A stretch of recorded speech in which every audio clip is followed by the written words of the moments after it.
My greedy parents tried to force me to sign over my inheritance to my spoiled sister, then locked me out of the family business when I said no. I don't even know where to start with this mess, so I guess I'll just dive in. I'm 27, male, and up until about 4 months ago, I thought I had a pretty normal family. Dysfunctional in that every family's got issues kind of way, but nothing soap opera level insane. Turns out, I was wrong. Dead wrong. This is long, so buckle up. I need to get this off my chest before I lose my mind. For context, my family owns a small chain of hardware stores in the Midwest. 3 locations, nothing massive, but it's been the backbone of our lives since my grandpa started it in the 70s. My dad took over when grandpa passed, and I've been working there since I was 16, summers, weekends, you name it. I'm not some entitled kid who coasted. I busted my ass stocking shelves, fixing inventory systems, driving deliveries in the dead of winter when the roads were iced over. I'd spent years working side by side with guys like Pete and Tony, old-timers who'd taught me everything Grandpa didn't. Dad always said, "This'll be yours one day, Jake. You're the one who gets it." I believed him. Why wouldn't I? Then there's my sister Ellie. She's 24, and to put it bluntly, she's the golden child who's never had to lift a finger.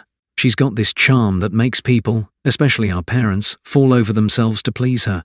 Growing up, I'd come home covered in sawdust from the store, and she'd be sprawled on the couch, whining about how her nail polish chipped. Mom would drop everything to repaint her nails while I heated up leftovers. I'd always wondered how Ellie afforded her lifestyle, designer bags, weekend trips, when the stores barely broke even some years. It's always been like that. Ellie's the princess, I'm the workhorse. I didn't mind too much, siblings are siblings, right? Until it started screwing me over. The real trouble kicked off last year when Grandpa's will got finalized. He'd been gone for a while, but the estate was tied up in probate for months over some old tax dispute. Turns out, he left me 60% of the family business and Ellie 20%, with the rest split between Mom and Dad. I was floored. I knew Grandpa liked me, he'd always call me the backbone of the operation. But I didn't expect this. Ellie got a chunk of cash and his old lake house, worth a decent amount, so it's not like she was left out. But the second the will was read, you could feel the air shift. Mom's face went tight, like she'd sucked on a lemon. Dad wouldn't look at me. Ellie lost it, full-on tantrum, screaming about how it wasn't fair, how I didn't deserve it because I'm boring and just a grunt worker. I sat there, stunned, while she stormed out and slammed the door so hard a picture frame fell off the wall. I thought, okay, she'll cool off, we'll figure this out. Nope. A week later, I'm at the main store doing inventory when Dad calls me into his office. Mom's there too, sitting in the corner with her arms crossed. The vibe's off, like I'm about to get fired from a job I've poured my life into. Dad starts with this long speech about family unity and how the business needs to stay balanced. I'm nodding along, thinking he's about to ask me to mentor Ellie or something, when he drops the bomb.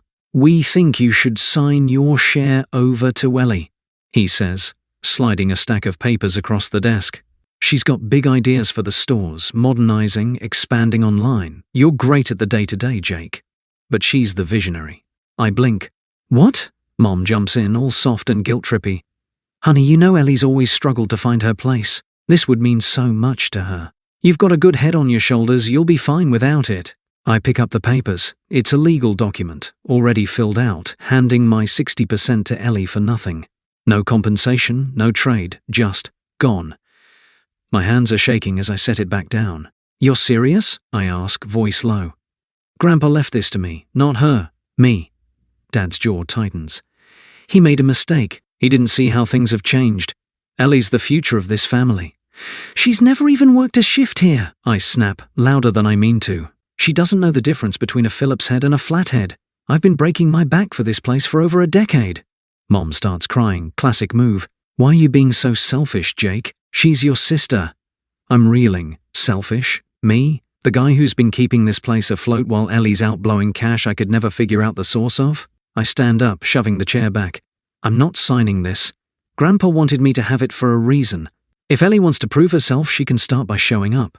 That was the line in the sand. I walked out expecting them to come around once the shock wore off. Instead, they doubled down. The next few weeks were a slow-motion train wreck.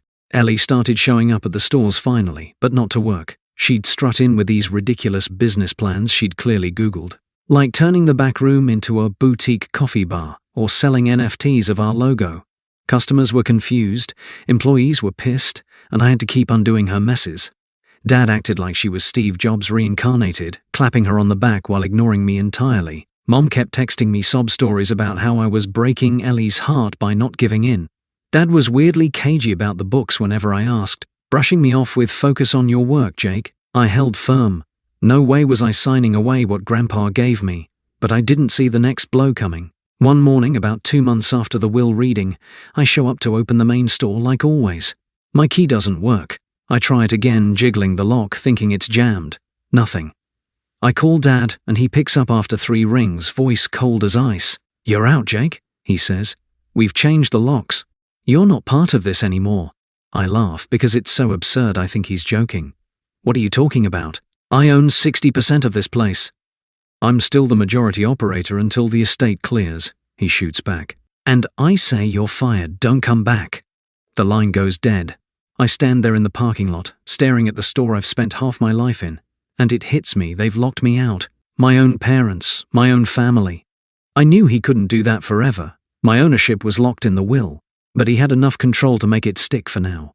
I'm not ashamed to admit I sat in my truck and cried, not loud sobbing, just that quiet, angry kind where your chest hurts. I didn't know what else to do. Word spread fast. Pete and Tony texted me within an hour, asking what the hell was going on. When I told them, they quit on the spot, said they weren't working for a clown show. That felt good in a bitter way, but it didn't fix anything. Ellie took over my role, or at least tried to. She lasted about 2 weeks before she stopped showing up again. The store started tanking, missed shipments, pissed off customers. The works. Dad called it growing pains. I called it karma. That was 4 months ago, and it's been a shit show ever since. I lawyered up the week after the lockout. The estate's still in limbo. Dad's dragging his feet on the handover, but my attorney's a shark, worth every penny. She dug into the paperwork and found out Dad had been siphoning profits into a separate account for years, probably to prop up Ellie's lifestyle. It's not enough to sink him yet, but it's leverage. The legal fight's ongoing, and it's ugly. Depositions, threats, the whole deal. Mom's taken to leaving me voicemails, sobbing about how I'm tearing the family apart. I don't call back. I'm crashing at a buddy's place now, hauling lumber for minimum wage to keep the lights on. It's humiliating, going from running a business to this, but it's temporary. My lawyer says I've got a solid case. Grandpa's will is ironclad, and Dad's shady accounting could bury him. The first week after the lockout, I was a mess, rage, tears, the works. Now it's just this dull ache I can't shake. I drive by the stores sometimes, just to see how bad it's gotten. Last week, the main location had a closed for repairs sign up. Repairs? Yeah, right, there's nobody left who'd even know where to start. The worst part, I miss them. Not the betrayal, not the greed, but the idea of them. The parents who used to cheer at my baseball games, the sister I'd stay up late watching dumb movies with, that's gone, and I don't know if it was ever real. Ellie texted me once a month ago, "You're such an asshole. This is all your fault." I didn't reply. What's there to say? I'm not sure what I'm looking for posting this. Advice maybe? Validation? Or just a vent so I don't explode? Has anyone else been through something like this? Family turning on you over money? How do you deal with it? I keep wondering if I should have just signed the damn papers to keep the peace, but then I think about Grandpa, how he believed in me, and I can't. I won't. Anyway, thanks for reading if you made it this far. I'm gonna go crack a beer and try not to think about it for a while. Cheers.